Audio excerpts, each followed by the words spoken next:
My dear respected brothers, please come forward and complete the lines.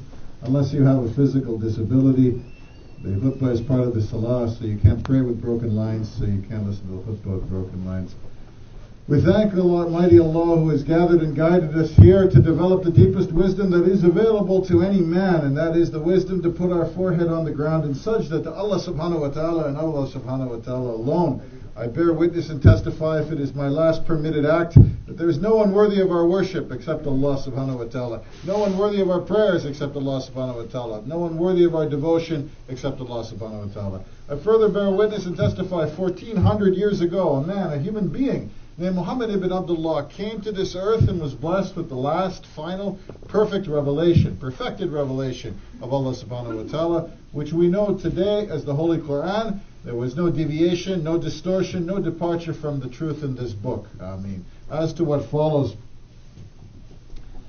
we have spoken repeatedly at this minbar about the idea that the world today exists in separation between two different competing ideas. One idea, which is clearly in the lead right now in secular terms, is the idea that man can be deconstructed as nothing more than an animal with a slightly heavier brain. This idea, which we could loosely translate as the Western sort of way of life, denies the role of God in man's life, denies the role of religion, and suggests that by constant study we can reduce most of what we do as people to the actions of chemicals, electrical impulses, or the glorified extension of some animal nature. This ideology has brought the world to its knees. It's resulted in the destruction of the environment. It has resulted in unprecedented hatred between people. It has resulted in the idea that each of us is here merely to scratch out an existence before the end comes. And he who has the most toys wins. And there is another idea, an alternative view of the life of man and why we are here. It was revealed in the Holy Quran, and it is the proper Muslim way of life, which regrettably is not followed very deeply even in the Muslim world. The genesis of this idea, no pun intended, was the basic promise of God to man. When Adam alayhi salam was evicted from the garden and the surrounding nature of Allah's everlasting warmth in paradise, he prayed for forgiveness. He prayed for forgiveness, and his Lord responded in Surah Al-Baqarah with the defining promise of God to man, which is when Allah subhanahu wa ta'ala says, "Get thee down from here, and if as is sure there comes to you guidance from me, whosoever follows my guidance, on him shall be no fear, nor shall he ever grieve." So the promise of God to man was a life without fear and a life without grief. We see this stands in stark contrast to the way an animal lives. An animal is forever haunted by greed, by grief, and by fear. An animal moves from place to place if he is a predator because he's afraid of being hungry. If he's prey, because he's afraid of being eaten. And so, to contrast the nature of man to animal, which was one of the first beautiful acts in Surah Al-Baqarah, Allah subhanahu wa ta'ala promises man that simply by following the guidance of God, he is freed from these animal limitations of fear and of grief. Further, Allah subhanahu wa ta'ala says that the path to being free from greed and from grief and fear involves the human mind. When he exhorts all people in the opening verses of Surah Al-Baqarah, says, "This is the book, in it guidance without doubt." So later we are promised that if we follow the guidance of God, we have a life without fear or without grief. Earlier we are promised that the path to this guidance is literacy, is thinking, is reading. And so it is that Allah subhanahu wa ta'ala says in two different ways in the first verses of Surah Al-Baqarah that man is liberated from his animal life by the devotion and the use of his mind. And the use of his mind gives him the opportunity to obtain guidance, and the use of his guidance allows him to be separated from animal fear and animal grief. And so it is that this message is reinforced again in Surah Al-Baqarah when Allah subhanahu wa ta'ala says to the angels to bow down before man. And the angels say, "Why? Wilt thou have us bow towards one that has will and might create mischief?" And Allah subhanahu wa ta'ala instructed Adam in the names of things, which means he gave him knowledge through the mind again. And Adam recited the names of these things for his Lord, and the angels prostrated and said, Ya Allah, you know what we know not.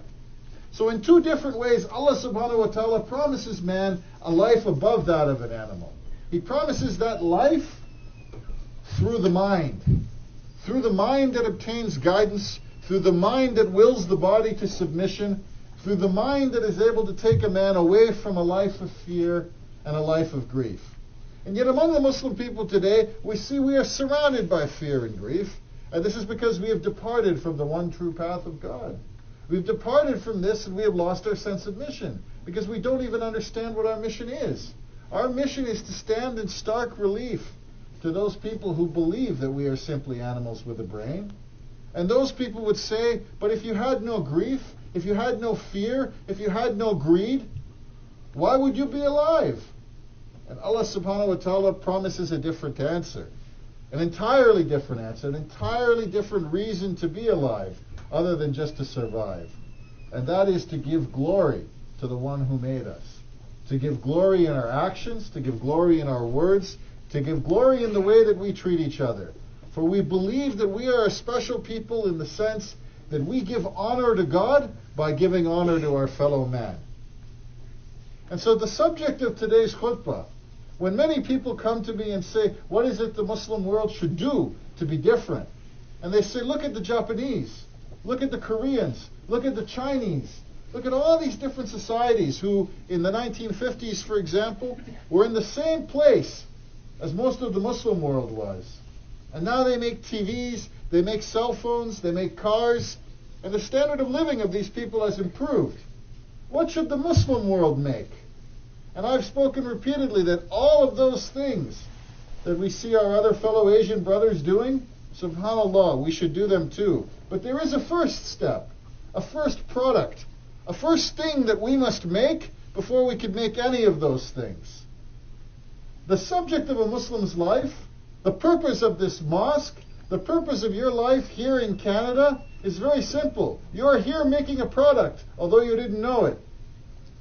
What we do here in this mosque and what we do with this deen is not make televisions or guns or ships. What we do in this mosque is we make men. We make Muslim men. And there is no better kind. Rasul Sallallahu Alaihi Wasallam was confronted with 1,000 different challenges when he came to this, when he received the revelation of Allah subhanahu wa ta'ala. And in solving those challenges, the first one he addressed was Tawheed, the oneness of God. He gave men a sense of mission. Before he even had a mosque, he made men. We don't mean he physically made men. In animal form, they were all around him. They were all around him, men. Fighting men, disputing men, bickering men, wealthy men, poor men. But Rasul Sallallahu Alaihi Wasallam helped make Muslim men in accordance with the laws of God. He took values from Allah subhanahu wa ta'ala and he put them into people. And so it is that if the purpose of our lives, at a minimum, is to create Muslim men, out of men who are otherwise lost, all the other problems that we have start to be solved. What we wish to talk about today are the values, the character, the qualities of Muslim men. We wish to talk about these things so as to draw a distinction between the animal form of man and what a Muslim man aspires to. These qualities are not in any particular order. They're not ranked, for they're woven throughout the qualities of all the great Muslims and all the great companions. But if we see as our business the manufacturing of men, of a certain kind of man, of a man who is different from those around him in fundamental ways that are obvious to God and obvious to his fellow men, we'll be a long way towards the path of resurrecting the Islamic project here and everywhere else around the world. One of the first characteristics of Muslim men, in no particular order, is strength. We've gotten away from discussing this. It has become almost unfashionable for men to act like men. But strength is an essential characteristic in all its forms of what separates Muslim men from others. Strength comes in physical form, and we cannot deny this. Every Muslim was, in fact, a soldier in a Muslim army. It means he had to be able to lift things. He had to have the ability to defend his family. He had to have the ability to defend women and children and his elders. He had to be physically strong. We are not the kind of men that sit like daisies and shrinking violets, lounging on chairs while we ask other people to do work for us. An essential part of a Muslim man, no matter what his other characteristics, is strength. Whatever strength God has given you physically, multiply it. Work out. Do exercise. Lift things. Be strong physically. Don't be an intellectual trapped in front of a computer only. Ours is not only the life of mind, but we do have certain physical qualities, and it is important that we develop them. Prayer requires physical strength. Tahajjud requires physical strength. War requires physical strength. And the best way to avoid war is to look like people that other people would not want to have one with. Very rarely do you see the 250-pound man attacked by strangers in the street. All the time you see the 98-pound man attacked. So let us not deny that a central characteristic of Muslim men is strength. Hazrat Umar, may Allah be pleased with him, was a powerful, powerful man. Prophet Muhammad ﷺ was a very strong man. Ali, may Allah be pleased with him, radiyallahu anhu, was very famous in battle for cutting a man in half with a sword through the sheer strength of what he had. So physical strength, although it is unfashionable to discuss, it is an essential characteristic of a Muslim man.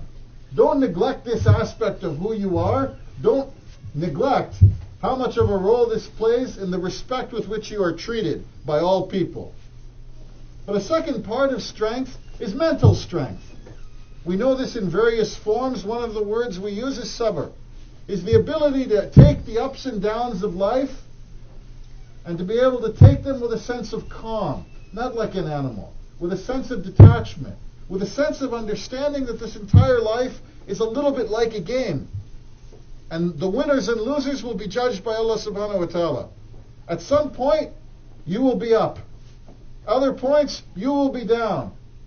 And Allah subhanahu wa ta'ala will not allow you to go through this life, no matter who you are, without being tested. And yet He promises us a life without fear and a life without grief. Is that because nothing bad will ever happen to us? We will not be hit by earthquakes, by financial pressure, by death of those who we love, perhaps by betrayal? No. It is that we will face all those things, but because of our understanding of God, our love of God, our faith in God, that these things won't matter to us in the way that they matter to someone who lives his entire life like an animal. So part of physical strength is also, another part of strength is emotional strength, is the ability to be calm and to patiently persevere when bad things happen. But to patiently persevere, let me make sure you understand this, and I understand this, is not like a mule that is continually whipped and continues to stand there. This is not patient perseverance. Patient perseverance is to understand where you're going and how you're going to get there, and to tolerate the abuse that you get along the way because you know where you're going, because you have a plan, because you've used your mind to decide what is important to you. Too often, what I call cheap bolanas walk around in mosques apologizing for people in power, for criminal actions in the wealthy in the Muslim societies. They say, oh brothers, inshallah, have sabr. This is not sabr. This is cowardice. It is not sabr to take abuse for no purpose. It is not sabr to suffer through problems with no idea of their resolution. It is not sabr to watch your family robbed and killed. It is not sabr to watch your rights violated. It is not sabr to have your dignity taken away from you and simply say, oh, Allah will fix it. No, you must fix it and Allah will ask. There's a different kind of sabr. Yes, Bilal was whipped by his so-called slave master every day. But he said, La ilaha illallah Muhammadur Rasulullah, because he was thinking of the day when this would stop. And other Muslims saw what had happened, they took action. Because when Bilal was being whipped, so were they. Didn't matter, he was black, they were white. Irrelevant. Irrelevant. They violated the kind of class distinction of the society, and they had a plan. They had a plan for the dignity of Bilal, because the dignity of Bilal represented the dignity of all Muslim people, regardless of where he came from. So yes, strength. Emotional strength, physical strength, mental strength. And along with strength comes the other side of being a Muslim man, which is compassion. which is mercy. We echo mercy in our lives because we receive mercy from God. 17 times a day we say Surat al-Fatiha, in which we're asking God to show us Sirat al-Mustaqim. If we're asking and begging God to show us the right way 17 times a day, 17 times a day it must be because we forget 17 times a day. Otherwise Allah would not ask us to ask 17 times a day.